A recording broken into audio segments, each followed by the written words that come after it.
Hello everyone, good morning to all. कैसे हैं आप सब? उम्मीद करते हैं आप अच्छे होंगे।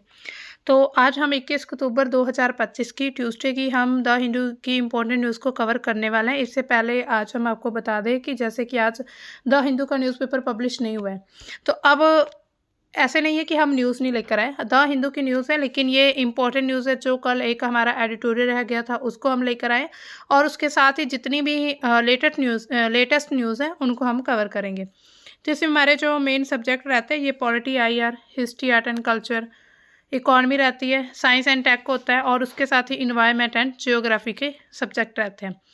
तो हमारा जो हमने आपको कल का क्वेश्चन दिया था, तो क्वेश्चन क्या था कि तीन तरफ से जल से घिरा हुआ जो सबसे छोटा एरिया होता है वो क्या कहलाता है? तो उसका जो करेक्ट ऑप्शन है, आंसर है, वो है अंतरिप। वो क्या कहलाता है? अंतरिप।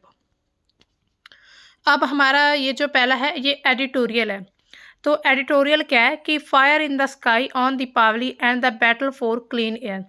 यानी कि अगर हम बात करें तो जो दीपावली है एक तरह से हमारा जो सांस्कृतिक त्यौहार है, हमारी जो परंपरा है, उसका जो वायु प्रदूषण के साथ संतुलन है उसको कैसे मैनेज किया जा सकता है। तो ये जो एडिटोरियल, इसको हम पूरा आपके लिए हिंदी ट्रांसलेशन लेकर आए हैं। तो इस दीपावली जैसे कि दिल्ली में कानून अनुमति के तहत पटाखे फोड़े जा रहे हैं, यानी कि कानून के द्वारा अनुमति दी गई थी पटाखे फोड़ने की। सुप्रीम कोर्ट ने इसी वीक एक उन्होंने आदेश जारी किया था और 2018 में जो प्रतिबंध लागू किए गए थे पटाखे फोड़ने पर, अब उसमें अमेंडमेंट किया गया है और ये कहा है कि आप ग्रीन पटाखे, यानी कि आप जो है ग्रीन क्रैकर्स जो हैं वो फोड़ सकते हैं दिवाली में। तो इसी तरह कुछ मतलब अनुमति मिल चुकी है सुप्रीम कोर्ट की तरफ, लेकिन इसमें इसके कार्यान्वयन संबंधी बहुत सारी चेतावनियां भी दी गई हैं। लेकिन ये इस बात को रेखांकित करता है कि जो सार्वजनिक स्वास्थ्य है, यानी कि पब्लिक जो लोगों की हेल्थ है और पर्यावरण सुरक्षा को प्राथमिकता देते हुए जो सांस्कृतिक मानदंड है, आर्थिक गतिविधियों के जो दबाव है, उनसे निपटने में जो भी प्राधिकारी हैं, यानी कि जो भी अधिकारी वगैरह, उनको लगातार चुनौतियों का सामना करना पड़ रहा है। क्योंकि अब ये तो कह दिया गया कि आप ग्रीन पटाखे फोड़ोगे, लेकिन क्या करेंगे कुछ लोग, ग्रीन पटाखों की आड़ में बड़े पटाखे भी फोड़ने लग जाएंगे। तो इससे क्या होगा? पर्यावरण का प्रदूषण जो अभी बहुत ज़्यादा दिखाया जा रहा है, मतलब बहुत ज़्यादा हमें दिख रहा है दिल्ली में, वो और ज़्यादा बढ़ जाएगा। कानूनी रूप से तो स्वीकृति मिल गई है कम प्रदूषणकारी विकल्पों को फिर से शुरू करना भाजपा के सत्ता में आने के बाद सरकारी नीति में एक बदलाव का प्रतीक है। यानी कि जो गवर्नमेंट की पॉलिसीज थी उनमें यानी कि प्रतीक ये माना जा रहा है कि ये उन पॉलिसीज में संशोधन या फिर उनमें परिवर्तन किया जा रहा है। अब देखिए परिवर्तन कैसे हो रहा है, क्योंकि पहले जो था, अगर हम पहल की बात करें तो तब उस समय पर जब भी दिवाली आती थी लोग हज़ारों लाखों रुपए के पटाखे फोड़ देते थे, है ना। अब क्या है ना, दिल्ली में प्रतिबंध लगे थे 2018 में कि पटाखे फोड़ने पर मनाही है, लेकिन अब फिर अनुमति मिल चुकी है कि ग्रीन जो जो प्रदूषण है वो मतलब हरित पटाखे वगैरह फोड़े जा सकते हैं। तो इसी तरह फिर भी कुछ लोग क्या करेंगे कि इसकी आड़ में आकर दूसरे पटाखे जिनसे ज़्यादा प्रदूषण होता है वो क्रैकर्स भी फोड़ने लग जाएंगे। जो हम बात करते हैं दिल्ली में जो पारंपरिक आतिशबाजी होती है उसके पर्यावरणीय प्रभाव बहुत ज़्यादा देखे जाते हैं, मतलब उसको भी स्वीकार करना है, जो कि हानिकारक सर्दियों से असमान रूप से प्रभावित है। यानी कि अब जो हमें पता है सर्दी आने वाली है, तो अब जो स्मोग है एक वो पूरी तरह से आसमान में मिल जाएगी, यानी प्रदूषण लेवल जो है दिल्ली का वो और ज़्यादा बढ़ जाएगा। ये जो कदम है इस बात को मान्यता देता है कि भारत भर में कई लोगों के लिए आतिशबाजी का उपयोग जो है रोशनी के त्योहार के दौरान खुशी की एक अभिन्न सांस्कृतिक अभिव्यक्ति है। यानी कि ये हम मान सकते हैं। इस चीज़ से क्या पता चलता है कि दिवाली जो है पटाखों के बिना नहीं मनाई जा सकती। इट मीन्स कि जो लोगों की एक तरह से संस्कृति, एक कल्चर है जो, यानी कि कल्चरल खुद को एक तरह से रिप्रेजेंट करने का, एक एक्सप्रेशन करने का ये एक रास्ता है कि दिवाली के दौरान ही लोग खुशी में पटाखे वगैरह फोड़ते हैं। इसके साथ ही जो पटाखा उद्योग लगता है, यानी कि क्रैकर्स वगैरह बनाने वाली जो फैक्ट्रीज होती हैं, उनमें लाखों लोगों को रोजगार मिलता है, यानी कि बहुत सारे लोगों को आमदनी आती है, जिससे जो आर्थिक पहलू है वो भी इसका एक इम्पॉर्टेंट हिस्सा बन जाता है। इसी तरह पटाखे जो है, यानी कि क्रैकर्स वगैरह जो हैं वो दिवाली की अगर हम बात करें तो खुशियों के साथ साथ, हालांकि प्रदूषण का भी एक बहुत बड़ा संकेत है, लेकिन फिर भी कल्चरल इवेंट की तरह देखें तो बहुत ज़रूरी तौर पर भारत में ये देखा जाता है। अभी जो दिल्ली का जो वायु प्रदूषण है उसके इतिहास से क्या पता चलता है कि स्वच्छ हवा की लड़ाई जो है मौसम विज्ञान, आर्थिक संरचना, जनसंख्या, भूगोल एक तरह से इनके आपसी संबंध हैं। जैसे कि जो है आर्थिक संरचना अगर करनी है, यानी कि ये जो पटाखे वगैरह लगाने की जो भी फैक्ट्रीज वगैरह होंगी उनमें लोगों को आमदनी मिलेगी, उससे उनका आर्थिक जो लेवल है वो बढ़ेगा। लेकिन उसके साथ ही जो पटाखे जलाए जाएंगे, जो लोग खरीदेंगे उनके वो क्या करेंगे, वो हवा में प्रदूषण वगैरह फैलाएंगे। तो इससे जो मौसम विज्ञान है उसकी लड़ाई अलग से चल रही है। इसके साथ ही जनसंख्या, भूगोल ये सभी आपस में संबंधित है। कई विशेषज्ञ निकाय हैं और कार्यबलों ने विज्ञान और व्यापक माप का इस्तेमाल किया, जिस पैमाने पर दुनिया के कुछ ही शहरों ने प्रयास किया। हम किस कंक्लूजन पर पहुंचे हैं कि जो हवा की गुणवत्ता है विभिन्न स्रोतों से प्रभावित होती है, सिर्फ पटाखों से ही नहीं बल्कि अलग अलग सोर्सों से। खास करके वहां पर जो आजकल हम देख लें परिवहन की जो समस्या है, या समस्या तो नहीं हम कह सकते, परिवहन के कारण जो वायु प्रदूषण की समस्या वो बढ़ रही है। उद्योग लगने के कारण, कृषि अपशिष्ट जलाना यानी कि पराली वगैरह जलाने से, बायोमास चलाना, उसके साथ ही कंस्ट्रक्शन के काम से जो धूल मिट्टी वगैरह उड़ती है, अलग अलग समय पर सड़कों की जो धूल है, ये सभी सोर्स है वायु प्रदूषण को फैलाने में, ये सभी ही कार्य करते हैं। इसके अलावा एविडेंस से क्या पता चलता है कि लंबी बारिश के अंतराल के अक्सर, यानी कि लंबी बारिश जब बारिश नहीं हो पाती या फिर मतलब काफ़ी समय बाद बारिश हुई है, उससे क्या होता है धूल मिट्टी के जो कण होते हैं वो हवा में उड़ने शुरू हो जाते हैं। फिर इसके बाद अब देखिए जैसा मौसम चल रहा है, अब ऐसे समय में जब हवा नहीं होगी तो जो भी धूल मिट्टी जो भी कण वगैरह होंगे प्रदूषण के, जो भी गैसें वगैरह होंगी वो वहीं सिर्फ एक जगह पर ही सिमट कर रह जाएंगी और वहाँ पर फिर स्मोक जैसी सिचुएशन बन जाती है।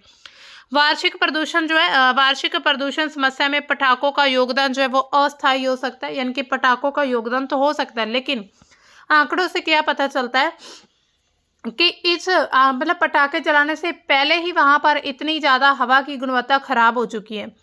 अब वैज्ञानिक रूप से जो विकसित है हरित पटाखे, जिनके लगभग 2/3 कम हानिकारक होने का अनुमान लगाया जाता है कि ये 2/3% यानी कि 2/3 कम ये प्रदूषण करते हैं। तो ऐसे में इनके उपयोग की अनुमति देना नियंत्रित परिस्थितियों में अस्थायी वृद्धि को सहन करने का एक प्रयास है। अब ये जो दृष्टिकोण है ये क्या दिखाता है कि परंपरा का सम्मान करना और नुकसान को कम करने के बीच एक मध्यम मार्ग खोजना होगा। हालांकि हरित पटाखे जो है पारंपरिक पटाखों की तुलना में तो बेहतर है, लेकिन ये भी शून्य उत्सर्जन उत्पाद नहीं है। ऐसा नहीं हम कह सकते ये बिल्कुल भी कोई ना कोई जो उत्सर्जन नहीं करते, ये भी उत्सर्जन करते हैं। हालांकि जहां पर 70 से 80% उत्सर्जन होता है वहीं पर ये 10 से 20% उत्सर्जन करने, यानी कि शून्य तो इसको भी हम नहीं मान सकते। इस कम प्रभावी विकल्प को वैध बनाने में जो सरकार, अदालत, इन सभी को सावधान रहना होगा। ये बात में यानी कि एक तरह से उपाय दिया जाता है और विश्वास पर नहीं बल्कि विज्ञान और तर्क पर काम करने होंगे, यानी कि सिर्फ आस्था पर, विश्वास पर नहीं बल्कि लॉजिकली सोचना होगा। इसके साथ ही जो पर्यावरण के मानदंड है उनके प्रति जनता की जो प्रतिबद्धता है, जनता की वो होनी चाहिए। प्रदूषण के सभी स्रोतों के खिलाफ व्यापक सुसंगत कार्रवाई के अलावा कोई और विकल्प नहीं है, यानी कि कोई ना कोई एक्शन जरूर लेना होगा जो भी प्रदूषण फैला रहे हैं, जितने भी स्रोत।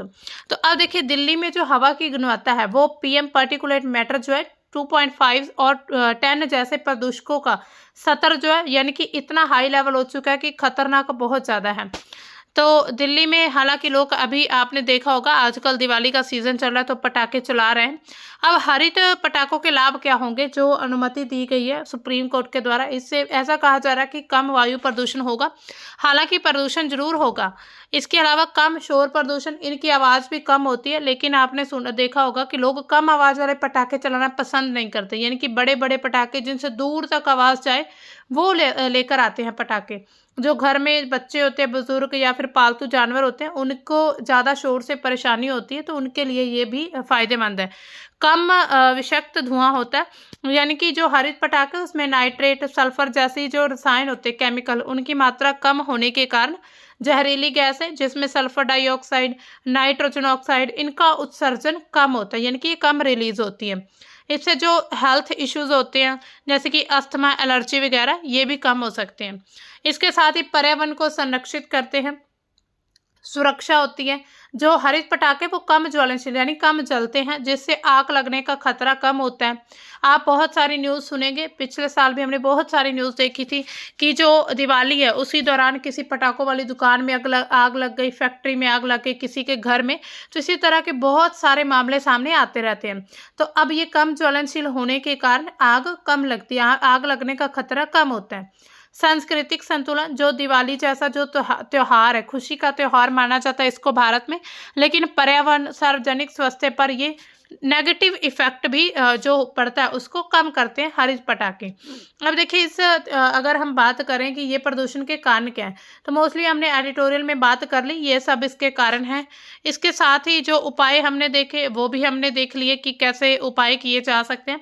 अब देखिए सरकारी प्रयास क्या किए गए हैं, तो नेशनल क्लीन एयर प्रोग्राम एक चलाया गया एनकैप। तो 2024 में 253 शहरों में से 61 ने PM10 में कमी दिखाई, लेकिन 206 शहर जो अभी भी इन मानकों से ऊपर, जो भी पैरामीटर्स प्रदूषण के लिए तैयार किए गए उनसे ज़्यादा हैं। 2026 तक इसको 40% कम करने का एक टारगेट रखा गया। इसके साथ ही ग्रेडेड रिस्पॉन्स एक्शन प्लान जो है ग्रैप, जैसे दिल्ली में अभी हमने देखा था कल की न्यूज़ में कि जो स्टेज 2 है वो लागू हो चुका है, निर्माण वाहनों पर पाबंदी लगा दी गई है, लोगों के लिए सिटीजन चार्टर तैयार किया गया। इसके अलावा हरित पटाखे, इलेक्ट्रिक वाहन जो प्रोत्साहन है, यानी कि ईवी व्हीकल आपने देखे होंगे, इलेक्ट्रिक व्हीकल्स को ज़्यादा मतलब कि इनका ज़्यादा प्रोडक्शन किया जा रहा है, तो इनका यूज़ ज़्यादा किया जा रहा है सरकार के द्वारा।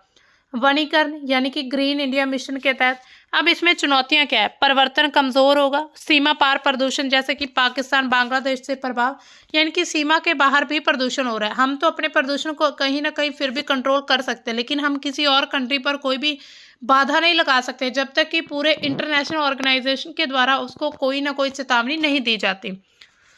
अब हमारी जो नेक्स्ट न्यूज़ है इसकी तरफ चलते हैं कि ट्रंप क्या कहता है हमास के बारे में। उन्होंने कहा कि अगर हमास ने ये जो समझौता तोड़ा, बीच में तोड़ा, यानी कि समझौते से पीछे हटा, तो हमास को छोड़ा नहीं जाएगा। तो ट्रंप के द्वारा साफ साफ सीधी सीधी ये धमकी दी गई है हमास को। जो हमास क्या है, हमास एक प्रकार का संगठन है जो कि अभी गाज़ा में उसके मतलब वो प्रशासन संभाल रहा था, एडमिनिस्ट्रेशन, यानी कि उसने गाज़ा पर कब्जा किया हुआ था। और इस चीज़ से इसराइल को दिक्कत थी और इसराइल और हमास के बीच जो 8-9 अक्टूबर के करीब 2023 में ये जो युद्ध था उनका शुरू हुआ था। उसके बाद लगातार युद्ध चले, बहुत सारे लोग मारे गए, करीब 70,000 से ज़्यादा लोगों की जान चली गई। उसके अलावा बहुत सारे लाखों बच्चे जो कुपोषण का शिकार हो गए, वहाँ पर भूखमरी, अकाल जैसे सिचुएशन बन गई। उसके साथ ही वहाँ का पूरा इंफ्रास्ट्रक्चर, बुनियादी ढांचा पूरा ही नष्ट हो चुका है। अब क्या है, इतने सालों बाद, यानी कि करीब 3 साल बाद, अब ये एक तरह से 2-2.5 साल बाद ये एक गाज़ा पीस प्लान लेकर आया गया है ट्रंप के द्वारा। हालांकि इससे पहले भी कुछ प्लान लेकर आए थे, लेकिन वो इतने ज़्यादा कामयाब नहीं हो पाए। तो अब उन्होंने एक 20 पॉइंट जो एक प्लान रखा है, योजना दी है। उसमें गाज़ा में जो तत्काल युद्ध विराम यानी कि इमीडिएट सीज फायर होगा, सभी जितने भी बंधक हैं दोनों मतलब संगठनों के द्वारा, इजराइल और गाज़ा में दोनों देशों के द्वारा उनको छोड़ दिया जाएगा 72 घंटों में। और हमास का जो सशस्त्र समूह है उसमें विघटन यानी कि उसको ख़त्म कर दिया जाएगा और गाज़ा का फिर से निर्माण किया जाएगा। तो ये सब समझौते के में बिंदु रखे गए थे। इस योजना से क्या है, इस योजना को इजराइल और जो अरब नेता उन्होंने स्वीकार कर लिया, लेकिन हमास जो है उसने कुछ शर्तें रखी हैं, यानी कि कुछ शर्तों पर ही सहमति जताई है। जैसे कि इसमें ये एक पॉइंट था कि जो जब गाज़ा से मतलब पूरी तरह से जो इजरायली सेना वापस चली जाएगी, तो गाज़ा को ख़त्म करके वहाँ पर एक जो है ग्रुप बनाया जाएगा, यानी कि एक तरह से बोर्ड बनाया जाएगा जिसके द्वारा गाज़ा का प्रशासन संभाला जाएगा और उसमें हमास का कोई भी रोल नहीं रहेगा। अब देखिए उल्लंघन के आरोप लगाए जा रहे हैं। युद्ध विराम शुरू होता है जब, अभी हुआ ही है, अक्टूबर 2025 की शुरुआत में ही हुआ था। इजराइल ने हमास पर गाज़ा में सहयोगियों या फिर गुटों के खिलाफ हिंसा भड़काने के आरोप लगाए हैं और उसके साथ ही इजराइल ये भी कहता है कि जो भी उनको डेड बॉडीज जो भी दी गई थी इजराइल को, वो बंधकों की नहीं है। मतलब कि ये सहमति इस बात पर बनी थी कि मान लीजिए इजराइल के कुछ लोग जो हैं गाज़ा में बंधक हैं और गाज़ा के कुछ लोग जो वो इज़राइल में बंधक हैं, तो उनको छोड़ दिया जाएगा। लेकिन जो लोग मृत हैं उनकी डेड बॉडीज़ दी जाएगी। लेकिन ये कहा जा रहा है इज़राइल के द्वारा कि उनकी डेड बॉडी आपस में मैच नहीं हो रही, यानी कि फिर भी आरोप लगाए जा रहे हैं। इससे क्या हुआ, अब देखिए ट्रंप के जो 20 पॉइंट्स है उसमें क्या था, सबसे पहले तो सीज फायर किया जाएगा। इसका उद्देश्य क्या था कि दोनों के बीच जो लड़ाइयाँ चल रही है उसको ख़त्म करना, यानी कि जितनी भी सैन्य गतिविधियां उनको रोकना पड़ेगा। इजराइल को गाज़ा पर हवाई हमले बंद करने पड़ेंगे और हमास को रॉकेट हमले रोकने की शर्त शामिल थी। अब देखिए इसी अक्टूबर महीने की शुरुआत में ये युद्ध विराम लागू हुआ, लेकिन हमास पर फिर भी उल्लंघन के आरोप लगाए जा रहे हैं। सभी बंधकों की रिहाई की जाएगी, 72 घंटे का टाइम दिया जाएगा दोनों को। इसके साथ हमास जो है उसका सशस्त्र समूह के रूप में विघटन, यानी कि सैन्य संगठन के रूप में उसको समाप्त किया जाएगा हमास को। हमास अपने सभी हथियार, सैन्य ढांचे जिसमें जो सुरंगें वगैरह बनाई उसने, या फिर हथियार डिपो जहां पर हथियार रखे जाते थे, वो सब कुछ उसको डिस्ट्रॉय करने पड़ेगा। ट्रंप ने इसे डीलिमिटाइजेशन का एक पहला कदम बताया कि ये डीलिमिटाइजेशन होगा। इसके अलावा गाज़ा में जो हथियार है उसको पूरी तरह से ख़त्म कर दिया जाएगा, यानी कि हथियार मुक्त क्षेत्र बनाना पड़ेगा। गाज़ा का पुनर्निर्माण होगा, जो भी उनका बुनियादी ढांचा खत्म हुआ है या अर्थव्यवस्था जो पूरी तरह से डाउन हो चुकी है उसको फिर से वो खड़ा करना होगा। और उसके साथ ही कुछ देशों के द्वारा, ऑर्गेनाइजेशन के द्वारा फंडिंग पर भी बात हुई थी, यानी कि जो खाड़ी देश हैं या फिर यूएई, संयुक्त अरब अमीरात, सऊदी अरब, कतर, इन कंट्रीज़ के द्वारा अरबों डॉलर की सहायता भी दी जाएगी, जिसमें स्कूल, अस्पताल, सड़कें, पानी, बिजली की आपूर्ति, ये सबको फिर से इसको मतलब रीबिल्ड किया जाएगा। इसमें नौकरियां, यानी कि जो युवा हैं उनके लिए नौकरियां दी जाएंगी ताकि सशस्त्र समूहों में शामिल होने से वो बचें। यानी कि अगर किसी भी देश में मान लीजिए एम्प्लॉयमेंट नहीं है, तो फिर लोग या फिर जो यूथ होता है वो क्या करता है, वो ऐसे समूह में चला जाता है, आतंकवादी, या फिर ऐसा रास्ता अपना लेता है जहाँ पर उसको लगे कि मुझे पैसा मिला या फिर मुझे फ़ायदा, तो ऐसे कोई भी गलत काम करने के लिए भी तैयार हो जाते हैं। तो इसी तरह ये भी एक टारगेट रखा गया है कि वहाँ पर लोगों को एम्प्लॉयमेंट दी जाएगी, यानी कि नौकरियाँ दी जाएंगी। फ़िलिस्तीनी प्रशासन की स्थापना की जाएगी, यानी कि एक अथॉरिटी बनाई जाएगी फ़िलिस्तीन की, एक नई सरकार का गठन किया जाएगा। इसके अलावा क्षेत्रीय सहयोग, जो मध्य पूर्व में शांति के लिए जितने भी मिस्र हैं, जॉर्डन, खाड़ी देश हैं, उन सभी को एक गठबंधन बनाने के लिए प्रोत्साहित किया गया। और ये जो गठबंधन है गाज़ा की निगरानी करेगा और पुनर्निर्माण में मदद करेगा, यानी कि ये देखा जाएगा कि हमास या इजराइल के द्वारा फिर से कोई भी ऐसी गतिविधि ना की जाए जो वहाँ पर युद्ध का रूप धारण कर ले। इसके साथ इजराइल की सुरक्षा की गारंटी, इजराइल को हमास या फिर और समूहों से भविष्य से खतरों से बचाना। हालांकि इजराइल मतलब कि इजराइल के द्वारा जो मतलब आर्मी थी ना उसको डिप्लॉय किया गया। इजराइल जो है वो आर्मी, अपनी आर्मी को हालांकि गाज़ा के एरिया में ही रखेगा, उसको पूरी तरह से इजराइल में वापस नहीं लेगा, लेकिन फिर भी इजराइल की जो सुरक्षा उसको सुनिश्चित किया जा रहा है। मानवीय सहायता का त्वरित वितरण होगा, यानी कि जो भी नागरिक है उनको राहत मिल जाएगी, भोजन वगैरह, दवाइयाँ, और उन्हें रहने के लिए अंतर्राष्ट्रीय सहायता। मिस्र के जो रफा क्रॉसिंग है और इजराइल के जो केरम शोलोम क्रॉसिंग है उनके माध्यम से आपूर्ति की जाएगी। इसके साथ ही अंतर्राष्ट्रीय निगरानी रहेगी, योजना के कार्यान्वयन की निगरानी होगी, और तटस्थ अंतर्राष्ट्रीय बल, युद्ध विराम, डीलिमिटाइजेशन, सहायता वितरण, इन सभी की जो इन्वेस्टिगेशन, निगरानी की जाएगी। इसके साथ ही यानी कि ये यूएन या फिर नाटो के द्वारा होगी। इसके साथ ही जो चुनौतियां क्या आएंगी, हमास और इजराइल दोनों ने कुछ विदेशी हस्तक्षेप पर भी आपत्ति जताई है कि यहाँ पर विदेश, बाकी जो बाहर की कंट्रीज है वो यहाँ पर हस्तक्षेप नहीं कर सकती हैं। योजना की प्रगति और चुनौतियों क्या क्या है, इस पर अगर हम बात करें तो युद्ध विराम तो लागू हुआ है, इजराइल और हमास ने स्वीकार भी किया है शुरू में। कुछ बंधकों की रिहाई हुई है। सऊदी अरब और यूएन ने पुनर्निर्माण के लिए वित्तीय प्रतिबद्धता भी दिखाई है, यानी कि उनको फाइनेंशियल हेल्प भी दी गई है। इसके साथ चुनौतियां क्या है, हमास ने डीलिमिटाइजेशन, सत्ता छोड़ने की शर्त का विरोध किया। गाज़ा में जो हमास के द्वारा हिंसा, उसने युद्ध विराम को खतरे में डाल दिया। इसके साथ ही मानवीय सहायता वितरण में रुकावटें आ रही हैं, क्योंकि इजराइल ने सुरक्षा चिंताओं का हवाला दिया है कि हम वहां पर मानवीय सहायता इसलिए नहीं भेज रहे क्योंकि वहां पर हमास का संगठन अभी भी बना हुआ है और वो कोई भी एक्टिविटी कर सकता है। जो ईरान है और उसके समूह जैसे कि हिजबुल्ला वगैरह, ये योजना को कमज़ोर करने की कोशिश करना। इसके साथ ही गाज़ा की जो जनता है वहाँ पर हमास के प्रति समर्थन बरकरार है। कुछ लोग चाहते हैं कि हमास ही हम पर शासन करे, जिससे नई प्रशासनिक व्यवस्था लागू करना मुश्किल हो रहा है, यानी कि गाज़ा के लोगों के द्वारा ही हमास को समर्थन किया जा रहा है।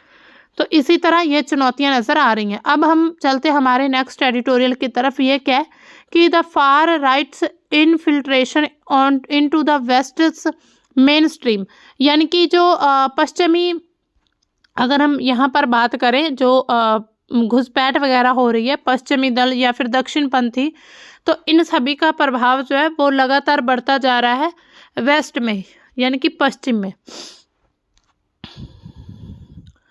कई वर्षों तक देखिए पश्चिम जो राजधानियां हैं उनमें स्वतंत्रता, समानता, तर्क को अपना नैतिक दिशा निर्देश उन्होंने बनाया है। आज हम बात करें अगर ट्रांस अटलांटिक दुनिया भर में लंबे समय से हाशिए पर जो विचार पड़े, जैसे कि देशभक्ति, जातीय राष्ट्रवाद, कट्टरपंथी, कानून व्यवस्था, और ये सब मतलब बहस को तेजी से आकार दे रहे हैं, यानी कि ये इन सभी चीज़ों पर बहस चल रही है पूरे विश्व में। तो अचानक ये टूटना नहीं है, बल्कि चुनाव दर चुनाव और प्रस्ताव दर प्रस्ताव एक क्रमिक सामान्यकरण है जो यह परख रहा है कि क्या विदेशों में सहिष्णुता का उपदेश देने वाले लोकतंत्र अपने देश में भी इसकी रक्षा कर सकते हैं या नहीं। यानी कि मेन अगर हम बात करें तो ये बात चल रही है देशभक्ति की, जातीय राष्ट्रवाद की, कट्टरपंथी की, कानून व्यवस्था की। तो ये सब कुछ ऐसा मतलब देखा जा रहा है कि जो देश इन सभी के बारे में बात करते हैं वो अपने देश में इन सभी को बरकरार रख सकते हैं या फिर नहीं। इसके बाद यहाँ पर देखिए हम पूरा एडिटोरियल ट्रांसलेट करके लाएं ताकि आपको समझने में आसानी रह जाए कि किस चीज़ की बात हो रही है। आज देखिए कभी हाशिए पर जो कट्टरपंथी लोग हैं उनका सामान्य बनाने में इटली में जैसे कि जॉर्जिया मेलोनी के रूप में एक अति दक्षिणपंथी प्रधानमंत्री हैं। यानी कि अब जो है दक्षिणपंथी की बात हो रही, तो जो जॉर्जिया में है, जॉर्जिया इटली में जो जॉर्जिया मेलोनी है, तो वो एक दक्षिणपंथी प्रधानमंत्री है जो कि दूसरे विश्व युद्ध के बाद पहली बार बने हैं। इसके साथ फ्रांस में मरीन ले पेन की जो नेशनल रैली है उसने अपना बहिष्कृत होने का ठप्पा हटा दिया, यानी कि लोग पहले उनको बहिष्कृत करते थे फ्रांस में, लेकिन अब ऐसा नहीं है। 2022 के दूसरे दौर के जब चुनाव होते हैं तो उन्होंने 41% वोट हासिल किए और अक्सर जनमत सर्वेक्षण में आगे हो रहे हैं। इसके साथ ही जर्मनी की जो अल्टरनेटिव फॉर जर्मनी है, जिसे लंबे समय से दूर रखा गया था, राष्ट्रीय जितने भी सर्वे हुए उसमें टॉप पर रही है, अपना पहला जिला कार्यालय जीता है, और यहाँ तक कि जर्मनी की जो वर्तमान पार्टी है उसने भी युद्ध उत्तर वर्जनाओं को तोड़ते हुए कठोर प्रस्ताव, जो प्रवासन प्रस्ताव है, उनको पारित करने के लिए AFD के वोटों पर भरोसा किया। मेन यहाँ पर बात हो रही है दक्षिणपंथी की, कि दक्षिणपंथी जो कंट्रीज हैं उनमें कैसे शासन चल रहा है। इसके साथ ही जो नॉर्डिक कंट्रीज हैं जिसमें स्वीडन डेमोक्रेट्स, फिनलैंड की जो फिन्स पार्टी है, प्रवेश द्वार पर घुसपैठ करने वाले नहीं है बल्कि किंग मेकर है, यानी कि ये राजा बनाते हैं खुद को और फिर राज करते हैं, किंग मेकर्स। इसके साथ ही आवर्जनों का, यानी कि जो घुसपैठ वगैरह होती है उनके मतलब कि नियम जो बनाए गए हैं उनका समर्थन करते हैं। हंगरी, पोलैंड में अगर हम देखें तो जो राजनीतिक रुझान है उसने राष्ट्रवादी रुख को सामान्य बना दिया, यानी कि राष्ट्रवादी रुख वहाँ पर जनरल आम है। इबेरियन रिम पर स्पेन की जो वॉक्स और पुर्तगाल की चेगा जमीन है वो हासिल कर रही है। इसके अलावा विरोध के रूप में शुरू हुआ था, अब सत्ता में धीरे धीरे आ रहे हैं, यानी कि एक तरह से जब लोगों के द्वारा किसी संगठन के द्वारा एक संगठन का विरोध किया जाता है, धीरे धीरे विरोध करने वाला संगठन जो होता है वो सत्ता में आ जाता है। इसके साथ ही जहाँ पर अगर हम बात करते हैं जो रणनीतिक गठबंधन है उनके माध्यम से पहले नीति और बाद में फिर राजनीति को बदल देते हैं। जहाँ उनके पास सत्ता पूरी तरह से नहीं है वहाँ भी राजनीतिक केंद्र के रूप में दक्षिणपंथी की तरफ ही खींच रहे हैं। मतदाता जो आज यानी कि वोटर्स हैं उनको उनके नुकसान को रोकने के लिए बेताब जो पारंपरिक रूढ़िवादी पार्टियां, आवर्जन है, उसके साथ ही बहुसंस्कृतिवाद, एक कानून व्यवस्था जैसे मुद्दे जो हैं इन पर कट्टर दक्षिणपंथी रुख अपना रही है, यानी कि एक तरह से इन पर कट्टर रुख अपनाया जा रहा है। सितंबर में लंदन में अति दक्षिणपंथी कार्यक्रम जो है टॉमी रॉबिन्स के द्वारा आयोजित किया गया था यूनाइटेड किंगडम में, यूके में। मार्च में लगभग 1,10,000 लोग जो शामिल हुए थे इसमें, इस पूरे कार्यक्रम में, जो हाल के दिनों में सबसे बड़ा दक्षिणपंथी प्रदर्शन में से एक था। जो रॉबिन्स और उनके सहयोगी हैं, उन्होंने क्या कहा कि 2 स्तरीय पुलिसिंग व्यवस्था जो दक्षिणपंथी प्रदर्शनकारियों के साथ अन्य की तुलना में अधिक कठोरता से पेश आती है, उनके आंदोलनों की अभिव्यक्ति की स्वतंत्रता के बचाव में रूप में प्रस्तुत करती है। यानी कि इन्होंने बात कही कि 2 स्तरीय पुलिस व्यवस्था होनी चाहिए। वे स्वयं को प्रतिष्ठान के दोहरे मापदंड का शिकार मानते हैं। इसके अलावा यूएसए में अगर हम बात करें तो दक्षिणपंथी झुकाव और माहौल नहीं रहा है वहाँ पर, अब पूरी तरह से एडमिनिस्ट्रेटिव हो चुका है, यानी कि प्रशासनिक। और 20 जनवरी 2025 से अमेरिकी राष्ट्रपति जो डोनाल्ड ट्रंप बने थे, उन्होंने कई मोर्चे पर आगे वो बढ़ चुके। जन्मजात नागरिकता को सीमित करने का आदेश दिया गया, यानी कि जो जन्म से लोगों को नागरिकता मिलती थी उसको सीमित कर दिया गया, जो अब मुकदमेबाज में उलझा हुआ, यानी कि इस पर भी अभी मुकदमे चल रहे हैं। शेड्यूल एफ का पुनरुत्थान किया गया। नीतिगत पदों पर जो राजनीतिक नियंत्रण है उसका द्वार फिर से खोल दिया गया। न्याय विभाग के द्वारा, यूएसए की ये बात हो रही, सर्वोच्च न्यायालय के जो जन्म के सामान्य निर्धारित लिंक के आधार पर पासपोर्ट जारी करने का अनुरोध किया गया। इसके साथ ही अभी नए जो H-1B वीज़ा के आदेश पर $1,00,000 का शुल्क लगाने का, ये जो अभी हाल ही में देखा कि बहुत ज़्यादा मतलब कि अमेरिका उसमें बदलाव किए जा रहे हैं। हर कदम जो है विचारधारा को नियम कागजी कार्यवाही में मजबूती से शामिल करने की एक परियोजना का संकेत देता है। इस बीच जो भी विचार कभी हाशिए तक सीमित थे, जैसे कि प्रतिस्थापन की साजिश और अप्रवासी आक्रमण की बातें, अब जो है प्राइम टाइम और जो निर्वाचित अधिकारी उनके बीच गूंज रही हैं। इसके साथ ही इनका जो विरोध नीति, इनके बीच जो रेखा वो धुंधली हो रही है। नीतिगत लीवर और जो शिकायत की राजनीति है मिलकर जो रिपब्लिकन पार्टी है अभी जो चल रही है, ट्रंप की पार्टी रिपब्लिकन पार्टी है, तो गुरुत्वाकर्षण केंद्र को और दक्षिणपंथी की ओर धकेल रही है और राष्ट्रीय बातचीत को भी अपने साथ घसीट रही है। इसके साथ अगर हम बात करें लोकतांत्रिक देश की, तो लोकतांत्रिक देश में क्या होता है, तो लोकतांत्रिक देश में लोगों के द्वारा सरकार चुनी जाती, यानी कि लोगों के द्वारा फैसले भी लिए जाते हैं इनडायरेक्टली। तो जो लोकतांत्रिक प्रति रणनीति जो गंभीर होनी चाहिए, भय डर वाली नहीं होनी चाहिए कि लोगों के मन में डर पैदा हो। 4 प्रायोरिटी दी जाती जो कि स्पष्ट रूप से होनी चाहिए। 4 तरह से लोकतांत्रिक प्रायोरिटी की बात की गई है राइटर के द्वारा यहाँ पर। पहली किया है मुद्रास्फीति, जन सुरक्षा, सेवा तनाव जैसी भौतिक शिकायतों का समाधान करना। जो भी प्रवासी हैं या फिर अल्पसंख्यक हैं उनको बलि का बकरा बनाए बिना ये सभी चीज़ें लोगों को देना। कल्याण, अंधराष्ट्रवाद राजनीतिक रूप से आकर्षक तो है लेकिन दीर्घकालिक रूप से वित्तीय रूप से काफ़ी कमज़ोर है। दूसरा क्या प्रायोरिटी है, दूसरा क्या सिद्धांत है कि बिना किसी फॉस्टियन समझौते के फायरवॉल बनाए रखें। अतिवादी वोटों पर जो आधारित अल्पकालिक संसदीय जो होती है जीत, यानी कि थोड़े समय के लिए किसी भी संसद की जीत होनी, दीर्घकालिक लोकतांत्रिक मानदंडों को नष्ट कर देती है। यानी कि थोड़े समय के लिए किसी भी सरकार को ना बनाया जाए बल्कि पूरे समय के लिए बनाया जाए ताकि उसको अपना काम करने का मौका मिले।